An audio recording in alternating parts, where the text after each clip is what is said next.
Hello, everybody. Christian from Treasure Town here, and I'm really excited. Today we have Evan Kail, the pawn man and the owner of St. Louis Park Gold and Silver in St. Louis Park, Minnesota. And That's right. we're going to be talking about his journey. He recently opened his doors only a few months ago, and he's got a very interesting story. He's also got a good presence across different social media, so you may already recognize him, but if not, it would be great to introduce you to him and just hear a little bit about somebody who's a bit younger coming up in the coins and the precious metals game, so to speak. So welcome, Evan. All right. Thanks, Christian, for having me. So yeah, 2 years ago, I was working as a waiter, and I was in my late 20s. I had tried to become a writer. I kind of failed at it. I'd written some books, self-published them on Amazon, but I just wasn't selling very many copies. And the whole starving artist thing was losing its cute factor as I was about to be turning 30. And I got a tip from my dad that an old guy with a gold shop that had been in town forever here in Minneapolis was desperate for a young person. Those were the words that my dad used. So, gold shop, coins, what? Come on, no way. So I kind of laughed it off. But then I had a shift that was extremely frustrating at the restaurant. So frustrating that I found myself in the back parking lot calling this guy. And I was like, hey, I hear you're looking for a young person. I don't know anything about this business, but I'm intrigued. So I stopped by his shop. I walked in. It was like being in a time machine going back to 1980, looking around his shop. He just had so much stuff that he'd been sitting on for decades. It was like a museum. So this guy wasn't on the internet at all. And I immediately saw an opportunity just looking around to, help him out, digitize his business, bring a new presence into his store that he clearly wasn't using. So I worked part-time for him. This was 2 summers ago. I didn't have a car. I was so poor. So I would take an electric scooter. I'd rent one, on my phone and scooter over to his place in the morning. And I set up an eBay shop for him. And then I would scooter to the restaurant and work. And I was working 7 days a week doing this. I was so busy. So the whole summer goes by and I basically doubled his revenue, in a very, very, very short amount of time. And, I said, this is going so well, maybe it's time to hire me full-time. So he took me full-time. And then I started exploring different stuff on social media, taking advantage of every space that I possibly can. Because, eBay is one thing, but eBay's fees are outrageous. Meanwhile, I'm reading every book I can get my hands on about gold, about coins, about silver. I'm just devouring knowledge, learning about this industry. Because, like I said, I knew nothing about it. Side note, my dad is a legacy in the coin world. My dad discovered deep mirror proof like Morgan silver dollars in the early 1980s. He went to federal prison as a result of it. It's another story for another time. But I knew a little bit about coins from my dad. I knew that he had this reputation and this legacy, but I never saw myself following in his footsteps or doing anything like this. So, I'm working full time at this place. I leave the restaurant. I leave the service industry. And God, what was the guy paying me? $800-900 a week. It was more money than I'd ever made in my life. I was so poor. So this is starting to transform my life. Well, last summer, it was the owner who was in his 70s, and this eclectic world coin expert that would come once or twice a week. He's like Ned Flanders from The Simpsons. And the boss's girlfriend, who didn't really have a purpose there. She would just come there and treat it like a social club because she had nothing better to do.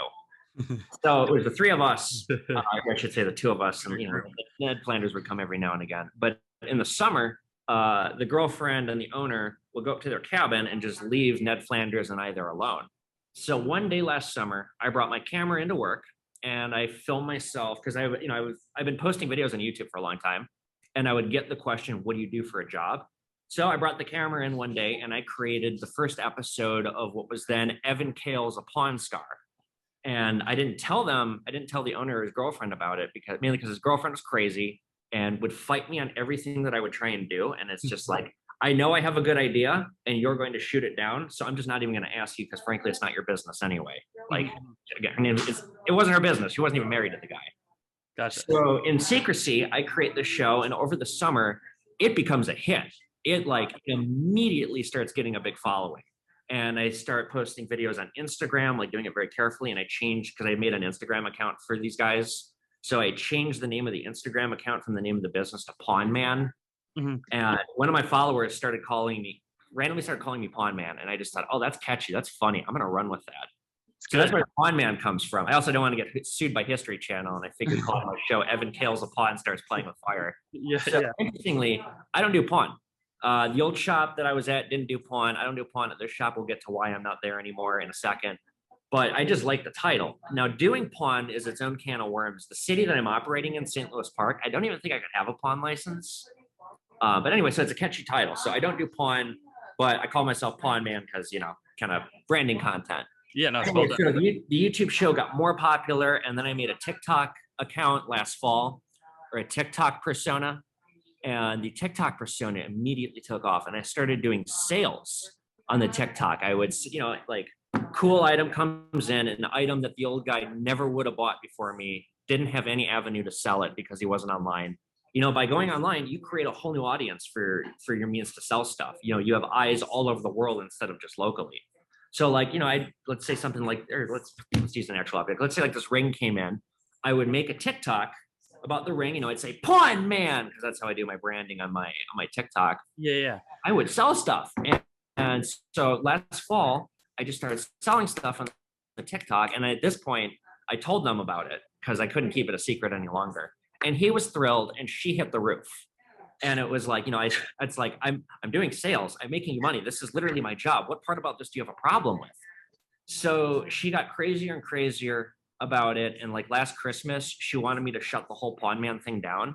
And it's like, this Pawn Man thing is becoming bigger than the business itself. You're crazy. I'm not shutting it down. And it came to a head. She basically told the boss, either you get rid of Evan and you shut this whole Pawn Man thing down, or you sell Evan your business by your birthday, which was in April, or I'm leaving you. So Wow. suddenly New Year's kicks off with, I got a shotgun in my back, and it's this like shotgun sale, and I'm being forced to buy this business. And the price he wanted was outrageous. And basically I just was like, no, I'm gonna open up my own store. I'm sorry, but you guys are dumb, and you're gonna lose this, and you're gonna lose all of your online sales. And frankly, the thing that saved you from COVID, because like I am what kept them in business through COVID. Mm-hmm. They would have gone under without me. Mm-hmm.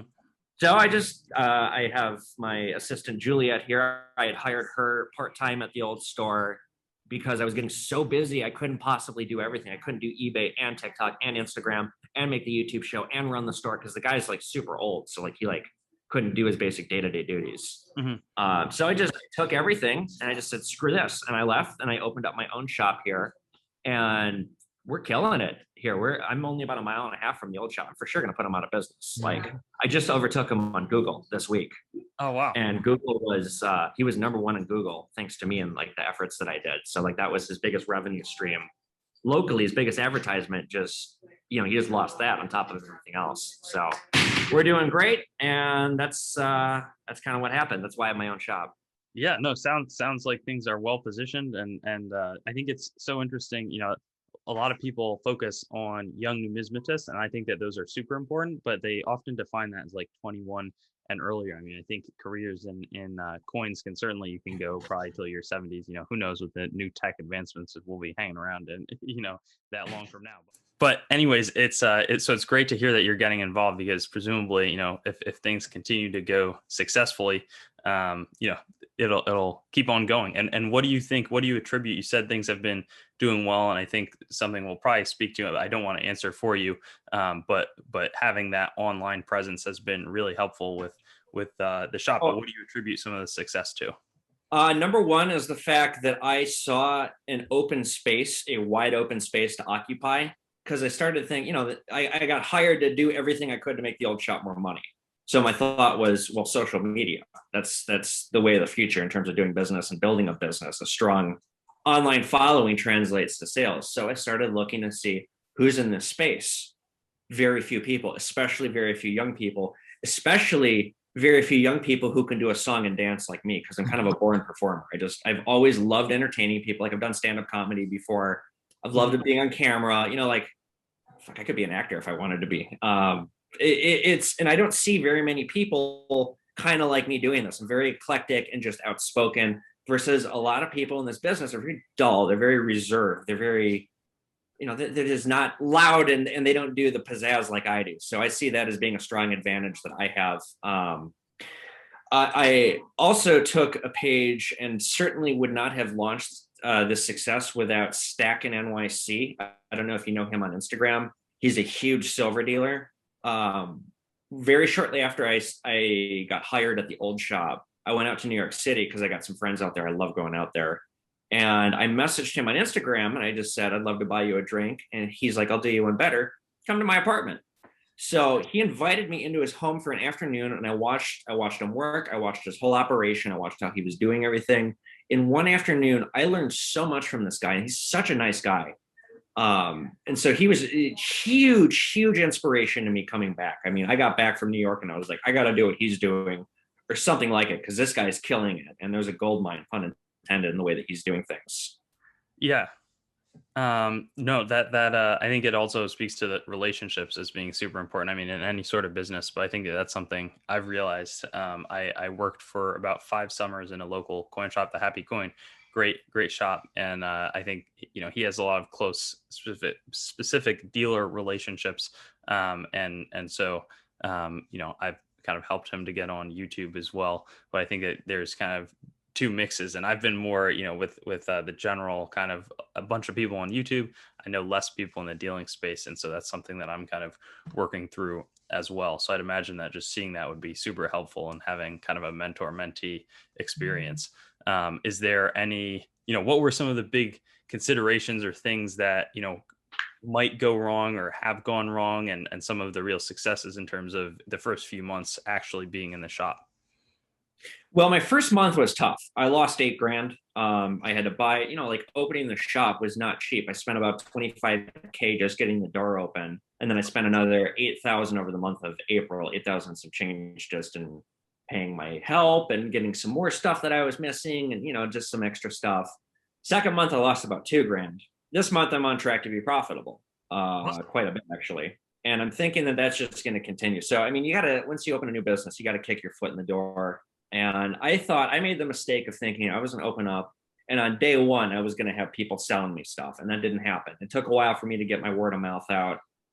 Building up my Google ratings was really important. And by having a large following online, I was kind of able to cheat that, because I've just said, like, my really good customers from that have been, from my following, I've messaged them and be like, please write a review on me, or please write a review for me.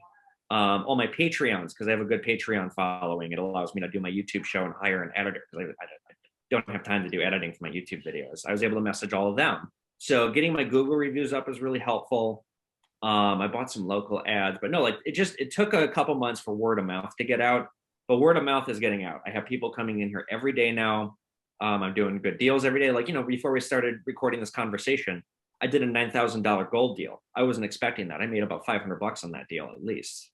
Yeah. No, it probably is much different from working in a restaurant or that sort of thing, where it's very much transactional as opposed to hourly. I don't know how you find the switch, having been recent, how the two compare, and if you view after this limited amount of time, where you're at as something that you Let want. me put it this way. One of these spaces I love, and one of these spaces made me want to put a gun in my mouth every time I was done. So take a guess which one's which. No, I'm living my best life right now. I really can't believe how far I've come in the last, I really am an American success story. 2 years ago, I was so poor, and I did a $9,000 deal.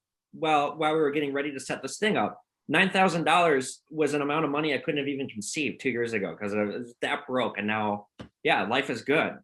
This following just kind of came out of nowhere. And really, if it wasn't for this following that I've created, if it wasn't for this whole pawn man thing, I would have gotten screwed. The other store would have bent me over, and I would have been subjected to whatever they want. But because I had created something, I had created a business within the business that was bigger than the business itself, and it gave me all the power. It allowed me to walk away from the table and say, you know what? You guys can die on the vine. I'm good.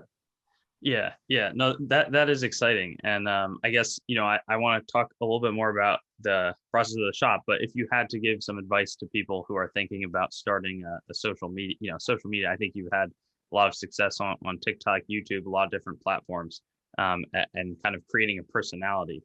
Whereas I think that's a little different. Whereas a little more brandable content is huge. Being formulaic is a key to success. You will notice if you watch me on TikTok, all my videos start out the same, and it's because I figured out the formula that wins. You Mhm. get, I've discovered the first 1 second of your TikTok, show something flashy, whether it be a brick of cash, a handful of silver, something, some silver dimes jingling around your hand, something that immediately draws somebody in. Second frame, it's 2, 3 seconds. I say, pawn man, talking, whatever it is I'm talking about. And then I'll kind of go and just calmly explain the item from there. So by doing that, I'm able to draw viewers in, and that helps my videos get success. Because like I just talked to the what do they call themselves? The masterminds. It's a group of pawnbrokers. Pawn Leaders Official is the handle that runs it. I gave a lecture to like 20, 25 people on Zoom about my success on social media. I was, look, eyes equal customers. You want to get as many eyes on your social media presence as possible. Don't matter how you do it, but do it. Yeah, yeah, no, and how do you? What's your process in terms of, you probably have a bunch of stuff coming in, but being super, in addition to the branding, your process, is it just kind of like the cool coins of the day, or what's a little bit more about your content in case people want to go check it out after they're done watching this video? And so a little bit kind of back to the dealing side or the collecting side, do you have any sorts of collections or any just specific interests within, or are you kind of still figuring that out, or kind of Yeah. is there anything that draws you to the kind of coins and currency and precious metals? I was a gold and silver stacker until opening the shop. And the reason I'm not right now is, number one, I needed gold and silver to open up a gold and silver business. So I just injected everything I had into this business. It was like 500 ounces of silver and 2, 3 ounces of gold.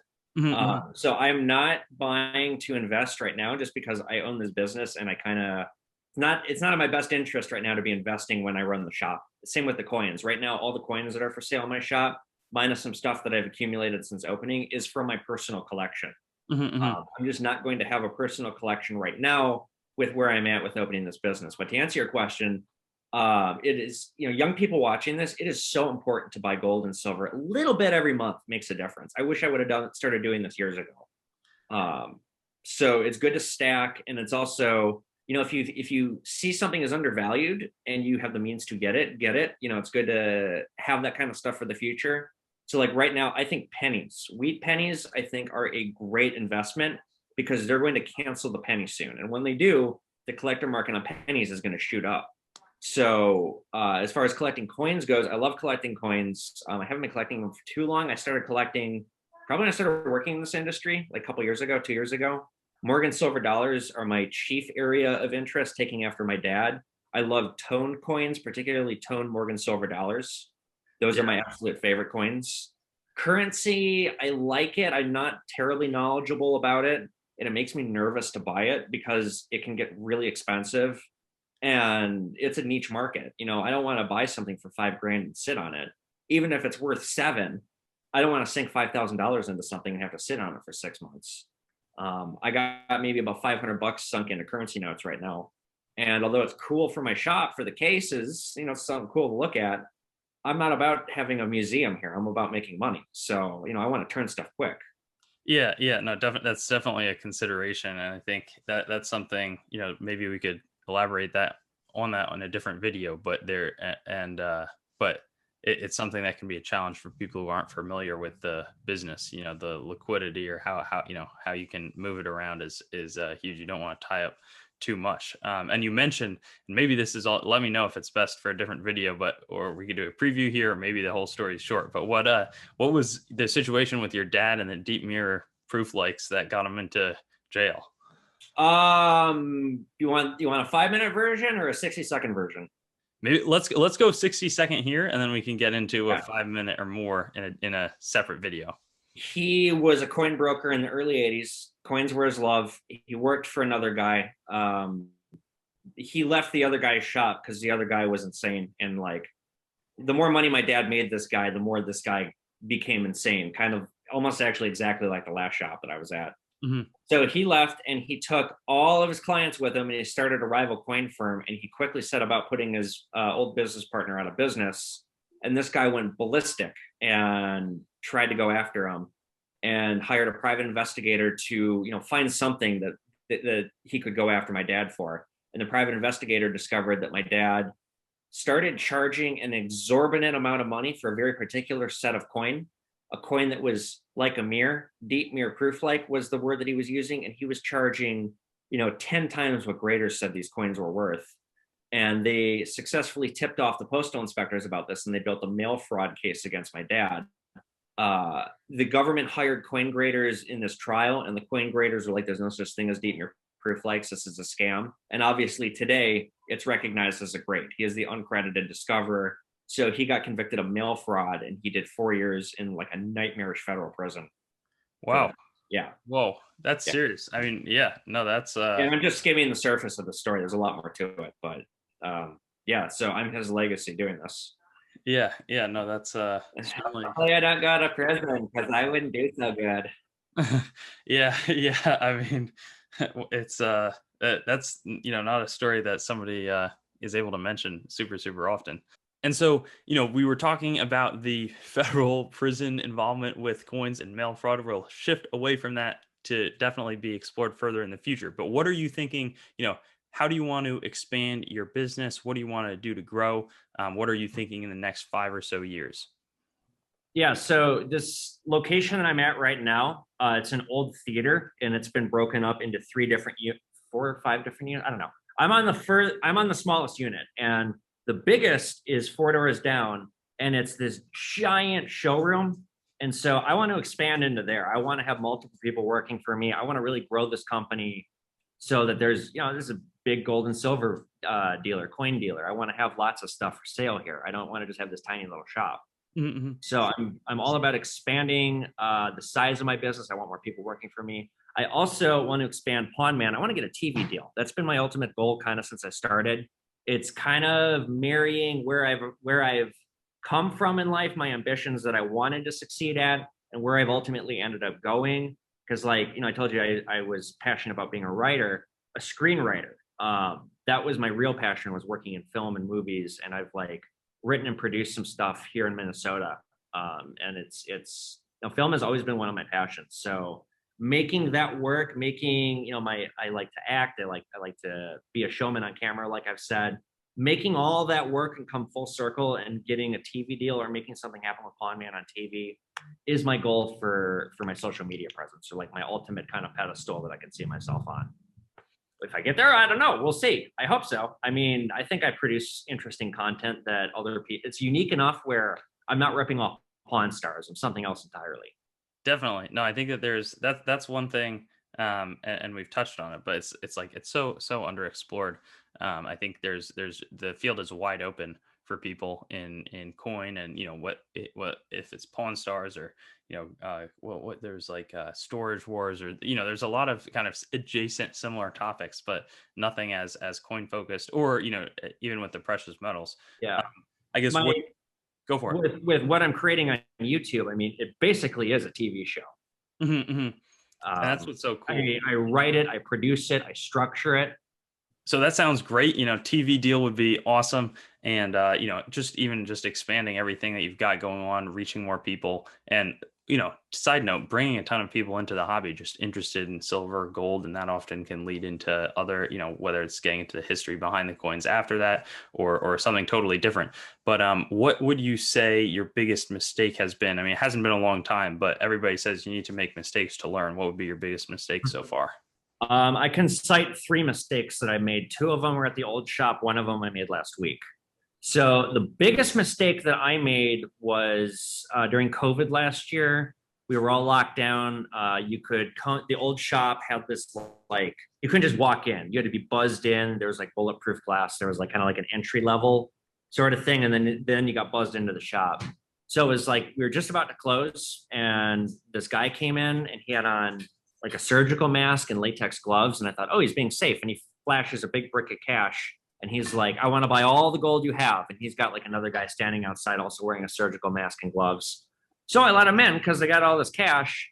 And they asked to see all of our gold, but they're professional thieves. And they did a sleight of hand, and they stole $20,000 worth of gold. Oh my God, it's crazy how it was like a magic trick. They were able to somehow get all the gold into a shoebox that they had brought, and they were able to switch it out with something that weighed just about as much. It was crazy. And they had like about $15,000 in cash, like real cash, as a distraction. Those guys did get arrested. In fact, I talk about this in Pawn Man in one of the episodes, and I have the camera footage in the episode too. I noticed one of them had a very distinct tattoo, and I reported that tattoo to authorities. Mm-hmm. And this guy based out of Texas, he does numismatic crimes. I think his business is actually called Numismatic Crimes. The guy's name is Doug. Such a cool guy. So I filed a report with this guy, and he used my tattoo description to comb Facebook, and he found him with my tattoo description. It's pretty crazy. So these guys, it was an Armenian heist ring. They were going state to state, and they got arrested in Wyoming, and they got convicted. And like I had to like write a letter to the judge and like provide testimony. But yeah, they got nailed. So that was the most costly mistake I made, because I had a bad feeling about these guys. But it's like, oh, the money's real, and like I don't know. It seems like it might be okay. And yeah, just listen to your instinct and like don't be stupid. Like don't put a bunch of gold in front of somebody. Because like that was just like a bonehead move on my part. So that was my costliest mistake. I also bought a chain with the old guy. We bought it together. So I mean, it was both my mistake and his mistake. That was gold filled. It was an $1,800 chain, and we filed into it, and it wasn't gold. So that was an expensive mistake. And then last week, this is a $600 mistake that I made. This is not gold. It was part of a really big gold deal that I was doing. And I don't know if I was rushed or what the deal was. I had like 3 people walk in here at once. Mm. So like, you know, like a line had formed, and I was just like kind of stressed out and going too fast. I don't know. So this isn't gold, and I paid gold price on it. So I paid $600 on this thing, and it's like, God damn it. Yeah. That's how this business goes. You just got to learn from your mistakes and not do it again. And like, I still made money on this deal, but Mm-hmm. you know, I lit $600 on fire by doing that. So, oops. Yeah. No, I mean that I think that's one big thing that I've noticed. It's like people who don't understand the margins, there's huge mistakes. You know, the other day I'm also going to be able to make some money on it, but I paid a lot of money for some counterfeit coins that you know, the whole deal, it's world coins, so there's a better margins on it. But Oh, bummer. What kind of coins? it was some old Saudi coinage that would have been, you know, maybe worth $1,000. I probably paid only a few $100s for them, but still, you know, it would have been good margins, but that's the risk that you're taking. So yeah. Can I ask where you acquired them and what you did to validate them in the field? Yeah, so no, I was just buying them as part of a big world coin collection that was brokered through one of my dealer friends. And you know, it was like a huge collection. So those were kind of part of it, and it was like all the high-end coins, you know, there were like a bunch of them. So it was one of my largest transactions to date. But you know, I'll be able to back my way out of it. It's not going to be you know, a horrible thing. They were just trying to move them in bulk, but you know, I need to know, you know, I'm not an expert on Saudi coinage, so you know what you're dealing with. And so Yeah, no, world coins make me kind of nervous because I'm not great with world coins, and you know, it's easy to fake stuff. Like at the old shop, there was a Spanish real collection from the 1500s that came in, and the owner paid $1,300 for it, and they were all fake. Yeah, no, it's I know the coin shop, you know, maybe last summer paid a bunch for a whole load of 5 peseta coins that were like late 1800s. I think they were a lot, you know, it looked you know, some of them were real, but a good amount of them were fake. And it's you know, that's certainly one of the reasons I think that the shops pay way lower. I guess so. Before, I want to kind of close with getting some of your predictions on maybe gold and silver, and then one other prediction related to your field. But also, at this point, are you doing mostly precious metals or mostly kind of numismatic premium items? Mostly precious metals, and I'm subjected to whatever comes in here, whatever walks in off the street. One tactic that I have been doing that was really helpful when I first opened up, and I'm still doing. Anybody watching this, I'm buying remotely. So if you got something you want to sell, you can send me a picture on Instagram. You can email it to me. Hit me up on TikTok. I'm pretty competitive with my prices, and I have acquired some really exotic stuff. Like I recently acquired a 1990 Masonic hat with all the paperwork from the original ritual. I bought it for $75 from a follower. I sold it on eBay for 150. Whoa. So that, you know, and like with eBay fees and everything else, I'm not bucks in that deal. But hey, as I like to say, one of my catchphrases, if you watch Pawn Man, is a profit is a profit. So as long as I profit on something, if it's $1, $5, $500, I just want to profit. Probably learning a ton along the way too. Yeah, that too. So Now, when we get to the predictions, curious to hear, because I know you sometimes make them, but anything to share with us today? Yeah, I mean, I make pretty bold predictions, and I not to say that I'm always right, but usually when I make predictions, I'm pretty on the nose. And I'll tell you guys, I think gold and silver are way undervalued, especially silver. I think it's being artificially manipulated. I can't prove it, but given the demand, especially this year, that silver has had, and the fact that it really hasn't broken $30 an ounce, but people are willing to pay upwards of $40 an ounce for premiums, tells me that the cost, the spot price cost, does not reflect the actual market itself. So I think silver is a buy at under $50 an ounce. I'm not saying pay that. Obviously you want to buy it as cheaply as you can, but I think silver is going to 50 plus in the next 5 years, probably sooner. And I think gold will double as well. I think gold could go to $3,000 to $4,000 in the next 5 years. Inflation's a bitch. It's going to catch up. The rules of economics are like the rules of gravity. The amount of money that was printed during COVID, like that's going to bite us in the ass. There's no way that it can't. And I'm not saying, like, I'm not knocking anyone for it. We had to do what we had to do. It was an emergency. You have to do crazy things in emergencies. But we can't just go la la la, pretend that all that money that was printed isn't going to come back up and haunt us. It will, and you're going to see the metal markets take off as a direct result of that, I think. I also think cryptocurrency is going to explode too. I think that a severe crash is coming very soon in cryptocurrency. We're recording this in June of 2021. According to BitBoy Crypto, who's one of the biggest cryptocurrency people on the internet, and I really like most of what he says, I think is like spot on. He says September is the latest that a crash can be avoided, or the latest that the crash will come. I think there is a crash coming very soon. And then I think after the crash, after the dust settles, to the moon and then some. Bitcoin could go to $1 million in 5 years. I really think it could. Cool. No, I mean, that's I have to think about exactly where I stand on all that sort of thing. I think if you look at, sometimes I've heard people say, "What are you doing?" I'm way more weighted towards the coins and metals than the crypto, though. That's also the way my expert. There are some technological disruptors that could seriously impact each field, numismatic or gold and silver and cryptocurrency. Cryptocurrency has a much more close threat than gold and silver do. Gold and silver are going to take a serious dump once we get space mining, because then they're just not going to be precious anymore. Yeah. The cost of mining, they're in it of itself is the $1 million question. How efficient is it going to be to mine gold and silver from asteroids, stuff like that? But once it becomes commonplace and we start doing it, this is like 100 years away. But once this happens, you're not going to have the rarity, like platinum. They say all the platinum in the world can fit into like a small room. What if we find an asteroid that's got 20 times the amount that we know? What happens to the market cost? What happens if we start mining that, bring that down here? Bitcoin, cryptocurrency, what happens if somebody builds a quantum computer that can rip right through it? I don't know. It's a future technology. I'm speculating. I have no idea. But that's a potential disruptor, and a quantum computer could be 10 years away or less. Mm-hmm, mm-hmm. I didn't even realize that about the computer, but that makes sense. And probably, I don't know how much has been mined and how much is still out there in terms of the Bitcoin, the main crypto, but obviously there's tons, altcoins being mined too. So yeah. And the whole novelty with it is the safety and the security and the fact that it's uncheatable and it's unhackable. But if you have somebody that has a superior piece of computing technology that could just munch it, then it loses its novelty. Mm-hmm, mm-hmm.